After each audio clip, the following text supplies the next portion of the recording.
Hello everyone, welcome you all. स्वागत करता हूँ एक बार फिर से हमारे यूट्यूब चैनल विजडम वेल्थ में। इस टेक्निकल एनालिसिस की सीरीज़ में मैं वापस से लेकर आया हूँ बैंक ऑफ बड़ौदा।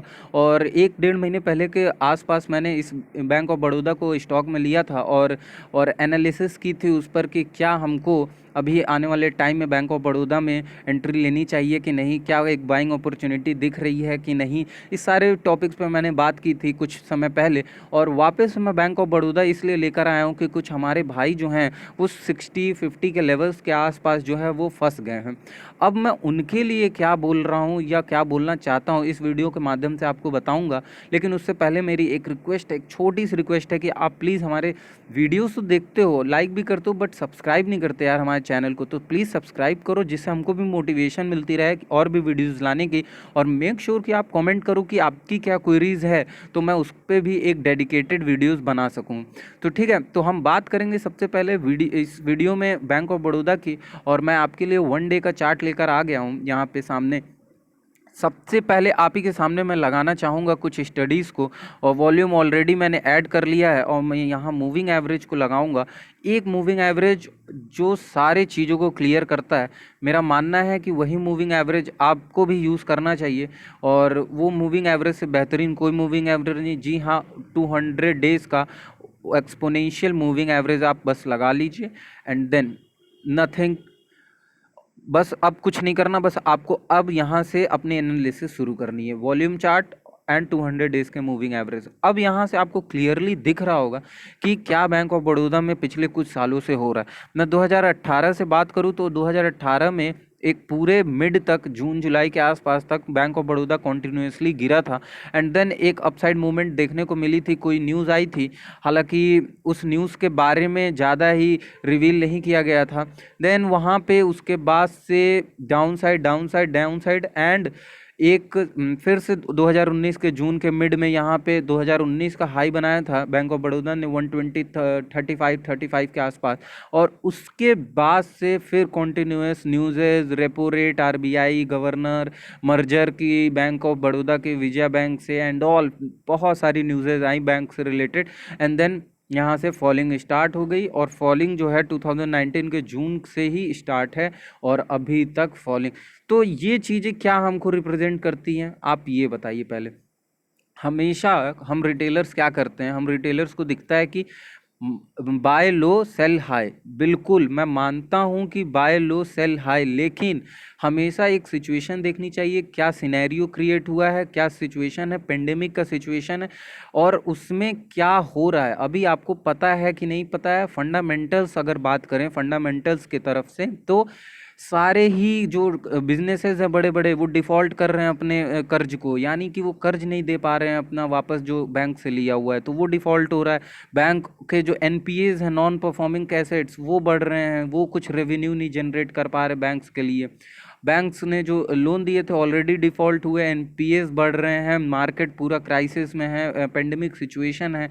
तो आप बताइए कि हम रिटेलर्स जो हैं बस बाय लो सेल हाई जानते हैं, क्या ये चीज़ें देखते हैं? आपको नहीं लगती ये चीज़ें भी जेन्युइन एग्जिस्ट कर रही हैं इस टाइम मार्केट में? जी हाँ, बिल्कुल एग्जिस्ट कर रही हैं। और हमको सारी सिचुएशन को रिगार्डिंग, हमको कोई भी बाइंग अपॉर्चुनिटी, मैं इसी स्टॉक की बात नहीं कर रहा, किसी भी स्टॉक को ले लें, तो कोई भी बाइंग अपॉर्चुनिटी हमें सिचुएशंस देख कर ही करनी चाहिए। फिलहाल में जो बात करेंगे वो अभी डे चार्ट पे बैंक ऑफ बड़ौदा की करेंगे, लेकिन उससे पहले मैं एक और चीज़ यहाँ पॉइंट आउट करना चाहता हूँ कि जो 52 वीक्स हाई स्टॉक्स होते हैं ना, बहुत लोग बोलते हैं 52 वीक्स ऑलरेडी हाई पे है और क्या उसको खरीदोगे।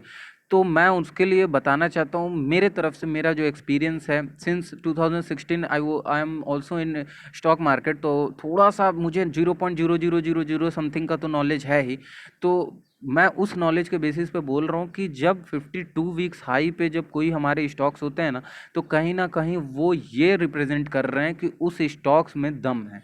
ठीक है, अब देखो, आप ये भी कहोगे जो फंडामेंटल्स बड़े बड़े होते हैं एनालिसिस, और जो अच्छे रिटेलर्स भी फंडामेंटल्स एनालिसिस पे पकड़ होती है, उनका भी अब ये कहना होगा कि अच्छा ठीक है 52 वीक्स हाई, क्या पता उसमें इंस्टीट्यूशनल बाइंग करके उसको पुश कर रहे हो एंड देन ऑटोमेटिकली वो कहीं भी एक जगह निकल जाए।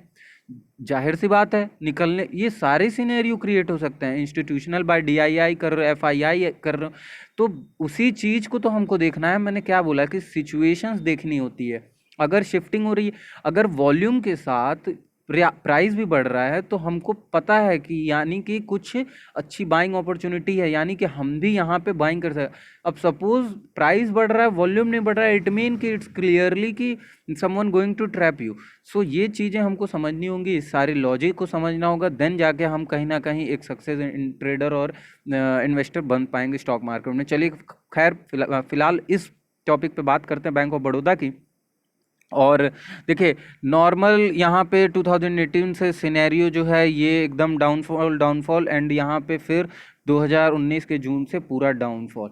ठीक है, सारे न्यूज़ेज एंड ऑल ये सब जैसा कि आपको अभी पता लगा।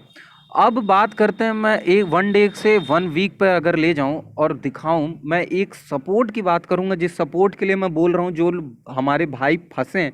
अगर अगर ये सपोर्ट अगर ये सपोर्ट कहीं ना कहीं होल्ड होता है, तो मैं बोलूँगा जो 50-60 लेवल्स या 70 के लेवल्स के आसपास भी जो हमारे दोस्त हैं, वो ईजिली इसमें से आउट हो सकते हैं, मतलब इसमें से क्लियरली निकल सकते हैं। और उनको अभी फ़िलहाल के लिए मैं तो यही बोलूँगा, वो जो सपोर्ट है वो देख लीजिए। मैं अभी यहाँ दिखाने की कोशिश करूँगा आपको, हालांकि थोड़ा सा मेरे स्क्रीन में दिक्कत है। और एक मिनट बस, मैं यहाँ वॉल्यूम हटा दूँ, हाँ ठीक है। अब आपको यहाँ पे मैं एक हॉरिजॉन्टल लाइन का जो ये टूल होता है, मैं उसको ऐड करूँगा और दिखाऊँगा यहीं पे। बस अब देख लीजिए आप, ये कहीं ना कहीं अभी ये इस लेवल पे जो है ये हमारा सपोर्ट है, और ये ही सपोर्ट को मैं होल्ड करने की बात कर रहा हूँ, ये सपोर्ट को मैं होल्ड करने की बात कर रहा हूँ।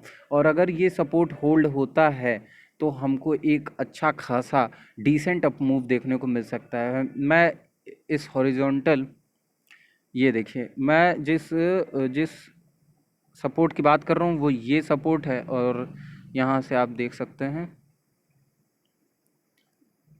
ये दिस 36 के आसपास का जो सपोर्ट है, ये हाँ 36.53। यानी कि मैं बोल रहा था कि इस लेवल को अगर ब्रेक नहीं करता है, इस लेवल को सपोर्ट करता है, तो आप समझ लीजिएगा कि बैंक ऑफ बड़ौदा थोड़ा सा होल्ड करके ऊपर जाने की तैयारी में है। और मेरा मानना है, मेरी ये सिनेरियो, मेरी एनालिसिस जो है ये बोलती है कि आप उसके बाद एक अच्छी इसमें आउट मतलब एग्जिट देखें और एग्जिट देखकर निकल जाएं।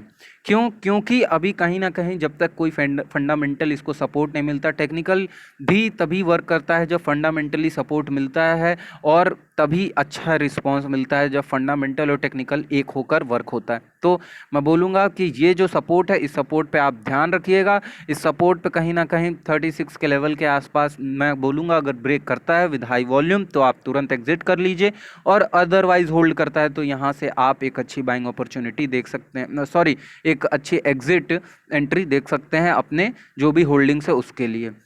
तो इस वीडियो में बस इतना ही, और अगर वीडियो अच्छी लगी हो तो प्लीज़ लाइक करिएगा और सब्सक्राइब करिएगा हमारे चैनल को। धन्यवाद।